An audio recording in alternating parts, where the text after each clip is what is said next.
Hi students, நாம இந்த வீடியோல நியூட்டன் செகண்ட் லா ஆஃப் மோஷனை பத்தி பார்க்க போறோம். இந்த செகண்ட் லா ஆஃப் மோஷன்ல என்ன சொல்றாங்கன்னு பாத்தீங்கன்னா, acceleration of the body is directly proportional to the net force acting on it and inversely proportional to the mass of the body. ஓகேங்களா? இப்போ ஒரு எக்ஸாம்பிள் எடுத்துக்கலாம். நம்ம ரூம்ல இருக்கோம். ரூம்ல இருக்கும்போது நம்ம பக்கத்துல ஒரு சேர் இருக்கு. அந்த சேர் நம்ம என்ன பண்றோம், கொஞ்சமான ஒரு ஃபோர்ஸ், அதாவது 5 நியூட்டன் ஃபோர்ஸ் கொடுத்து நம்ம அந்த சேர் தள்ளுறோம். அப்படிங்கிறப்ப அது எவ்வளவு தூரம் மூவ் ஆயிருக்கும்? இங்கிருந்து தள்ளுறோம்னா ஒரு கொஞ்சம் டிஸ்டன்ஸ், ஒரு மீட்டர் அப்படி போயிருக்குன்னு வச்சுக்கோங்க. 1 மீட்டர் போயிருக்கும். அடுத்ததா பாத்தீங்கன்னா அந்த சேர்ட்ட போயிட்டு இன்னும் அந்த 5 நியூட்டனா கொடுத்த ஃபோர்ஸுக்கு பதிலா இன்னும் ஃபோர்ஸ் எக்ஸ்ட்ராவா கொடுக்குறோம். அந்த எக்ஸ்ட்ராவா ஃபோர்ஸ் கொடுத்து மறுபடியும் சேரை தள்ளுறோம். அப்படி தள்ளும்போது என்ன இருக்கும்? சேர் கண்டிப்பா முன்ன போன டிஸ்டன்ஸோட அதிகமான டிஸ்டன்ஸ் தான் பின்னாடி போயிருக்கும். அதாவது நம்ம தள்ளுற ஃபோர்ஸ் இருக்கு பாத்தீங்கன்னா, அது acceleration.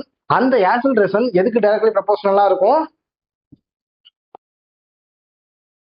Net force applied on the body. அதாவது ஏனா acceleration, F na force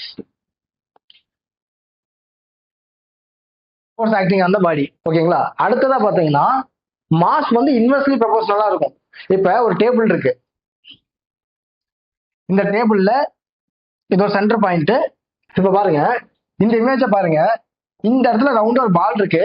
இந்த பாலோட வெயிட் பாத்தீங்கன்னா 500 kg மென்ஷன் பண்ணிருக்காங்க. இந்த பக்கம் அதே பால் இருக்கு. இந்த பால் பாத்தீங்கன்னா 50 kg இருக்கு. இதை வந்து இந்த பொண்ணு தள்ளுறாங்க. அதாவது 2 பாலுமே இருக்கு. 2 பாலையும் இந்த பொண்ணு தள்ளுது. 50 kg இருக்கிற பால அந்த பொண்ணு ஒரு 5 நியூட்டன் ஃபோர்ஸ் கொடுத்து தள்ளுது. அப்படிங்கிறப்ப என்ன இருக்கும்? அந்த பால் ஒரு 2 மீட்டரோ 3 மீட்டரோ போயிருக்கும். ஒரு 3 மீட்டர் போயிருக்குன்னு வச்சுக்கோங்க. அடுத்ததா 500 kg பால் இருக்கு. அதையும் அந்த பொண்ணு தள்ளுது. அதையும் ஒரு 5 நியூட்டன் ஃபோர்ஸ்லயே தள்ளுது. அந்த பால, பழைய பால, சின்ன பால தள்ள ஃபோர்ஸை வச்சு இந்த பாலையும் தள்ளுது. அப்படிங்கிறப்ப இந்த பால் எவ்வளவு தூரம் போயிருக்கும்? இந்த பால் கண்டிப்பா அதோட கம்மியா தான் போயிருக்கும். ஏன்னா அது சின்ன பால், இந்த ஃபோர்ஸுக்கு 2 to 3 மீட்டர் போயிருக்கு. இந்த பால் ஆல்ரெடி 500 kg இருக்கு. அப்படிங்கிறப்ப இந்த பொண்ணு அந்த பால் தள்ள ஃபோர்ஸை யூஸ் பண்ணி தள்ளும் போது இந்த பால் கண்டிப்பா 1 மீட்டர் அந்த டிஸ்டன்ஸ் தான் போயிருக்கும். அதை தாண்டி போறதுக்கு வாய்ப்பு இல்லை. ஓகேங்களா? இதே கான்செப்ட் தான். இதனாலதான் நியூட்டன் என்ன சொல்றாருன்னா, ஆக்சிலரேஷனுக்கு வந்து மாஸ் வந்து இன்வெர்ஸ்லி ப்ரொபோர்ஷனலா இருக்கும். வெயிட்டை பொறுத்து தான் நீங்க ஃபோர்ஸ் கொடுக்கறதுக்கு ஏற்ற மாதிரி மூவ் ஆகும். ஓகேங்களா? அதான் இந்த கான்செப்ட். அதனாலதான் என்ன சொல்றாங்க, மாஸ் வந்து ஆக்சிலரேஷனுக்கு இன்வெர்ஸா இருக்கும். எம்ங்கிறது மாஸ்.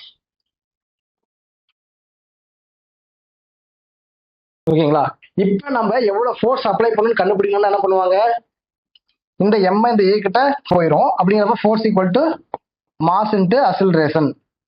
இதுதான் Newton second law of motion. நாங்க பாத்தீங்கன்னா எஜுகேஷன் ஓரியன்டா பல வீடியோஸ் போட்டுக்கிட்டு இருக்கோம். அதுல ஜேஇ, நீட், அப்புறம் பப்ளிக் எக்ஸாமினேஷன்ஸ் கேட்கக்கூடிய கொஸ்டின்ஸை பத்தி கவர் பண்ணிக்கிட்டு இருக்கோம். நீங்க இன்னும் நம்ம சேனல் விசிட் பண்ணி பாருங்க. இந்த வீடியோக்கு லைக் பண்ணுங்க. தேங்க்யூ.